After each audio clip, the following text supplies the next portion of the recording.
This is the belly of the underworld, a place where the American dream meets its shadow. Today, we're venturing into the most dangerous city in the US, a place where the Mafia's influence is as real and palpable as the streets themselves.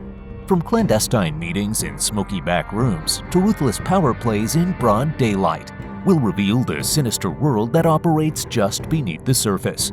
This is not just a tale of crime, it's a gripping saga of survival in the shadow of the mob. This is New York City, the most dangerous city in the US, ruled by the Mafia.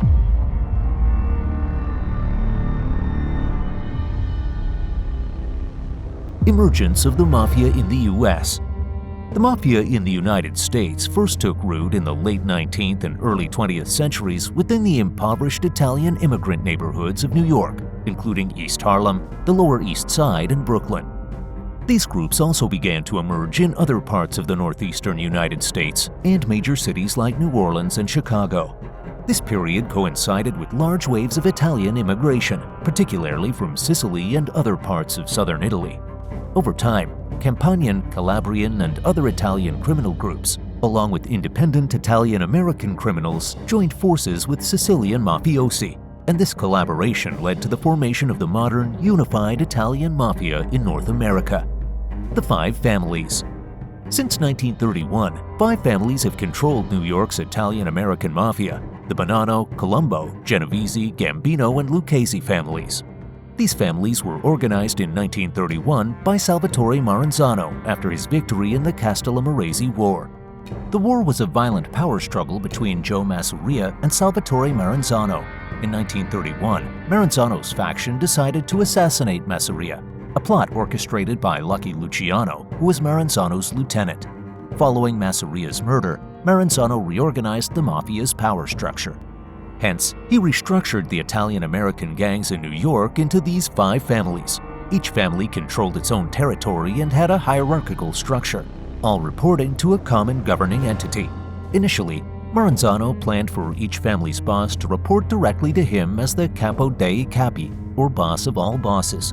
However, this led to Maranzano's assassination by Lucky Luciano in September of that year, and the role of Capo dei Capi was abolished.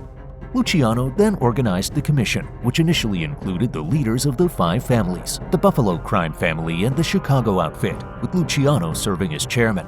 The commission was responsible for addressing common issues and mediating conflicts between the families. This new structure, despite its occasional tensions and hostilities, marked the beginning of a successful and cooperative era for the Italian-American Mafia. Pecking order and rituals. Each American Mafia crime family was typically organized in a strict hierarchy. At the top was the boss, who ruled with unquestioned authority and took a cut from every money-making operation within the family. Directly beneath him was the underboss, followed by the capos or captains. Each capo controlled a crew of about 10 soldiers, men who had been made or formally inducted into the family. Each family then had a consigliere, an advisor who acted as an ombudsman. At the bottom of the hierarchy were associates, individuals who worked for or did business with the family but were not official members. Achieving the status of an official member of a Mafia family involved an initiation ceremony with specific rituals, such as pricking one's finger to draw blood and holding a burning picture which bore likeness to a patron saint while taking an oath of loyalty. Traditionally, becoming a made man required full Sicilian descent, later extended to full Italian descent, and then to males of half-Italian descent through their father's lineage. However, a 2000 commission meeting restored the rule requiring both parents to be of Italian lineage. Often, though not always, committing murder was a prerequisite to becoming a made man. Membership in the Mafia was intended to be a lifelong commitment, with each mafioso swearing to uphold omerta, the code of loyalty and silence. Other rules included never assaulting fellow members and never cheating with another member's mistress or wife. Powerful members of the Mafia. Frank Cali, reputedly the head of the Gambino family, had strong connections to other influential Mafia groups. He was married to Rosaria Inzerillo, who was related to the Sicilian Inzerillo family. The Inzerillos fled Sicily for the US in the 80s after losing a war with rival families. Cali's rise to power was also linked to his connection with John Gambino, the former leader of the family's Sicilian faction. Another formidable mafioso was the former Gambino boss John Gotti, known as the Dapper Don for his expensive suits and flamboyant interviews with the press. Gotti planned the murder of his predecessor in 1985 outside Sparks Steakhouse in Manhattan. Under his leadership, the Gambino family made hundreds of millions of dollars a year.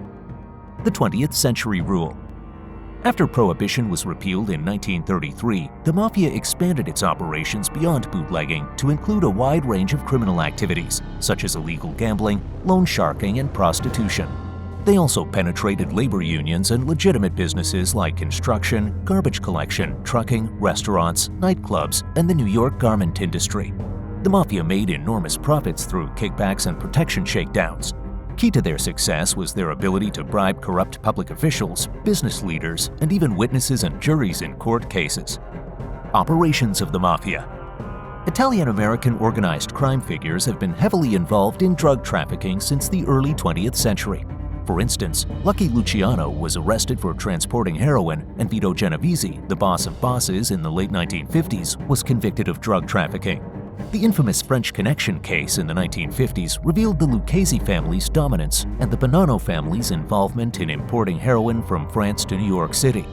In the 1980s, the Pizza Connection case exposed extensive Bonanno family drug trafficking where pizzerias were used as fronts. This case revealed an international drug trafficking network, coordinated primarily by the Bonanno family and a Sicilian mafia group involving over 200 participants. Despite some mafia families claiming to oppose drug trafficking for moral reasons and to avoid law enforcement crackdowns, this stance was frequently violated.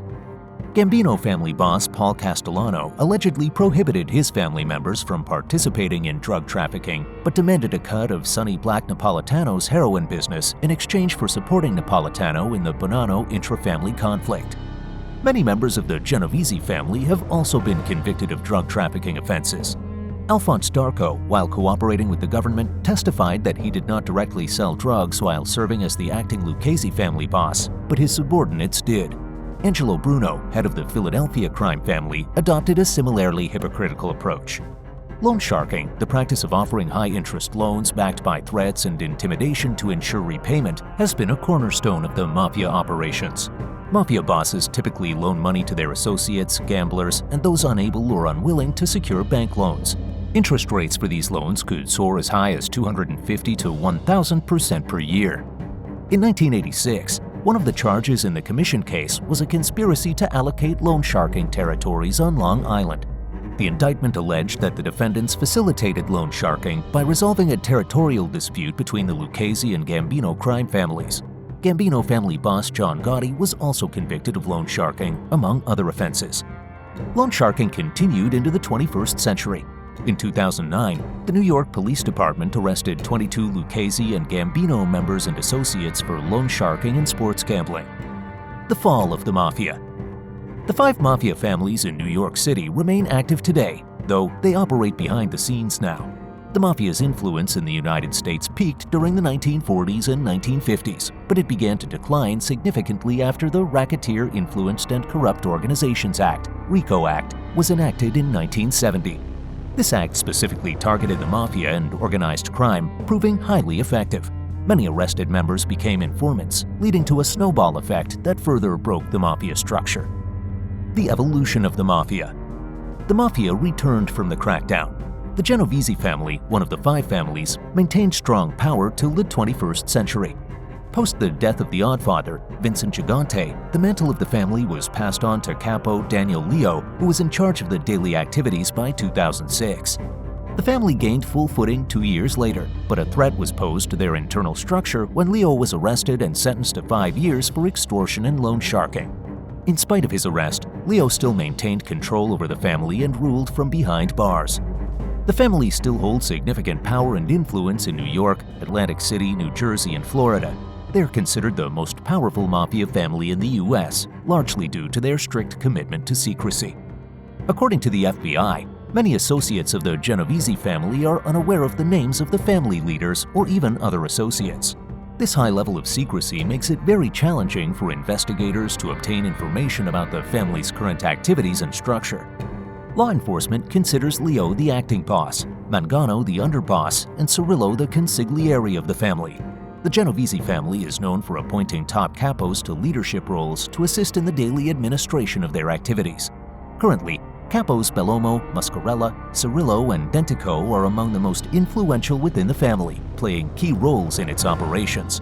However, by 2016, the FBI viewed Liborio Bellomo as the boss of the Genovese family.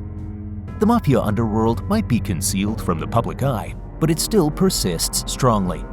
For more dark stories of the underworld, subscribe to the channel and ring the notification bell to never miss an update.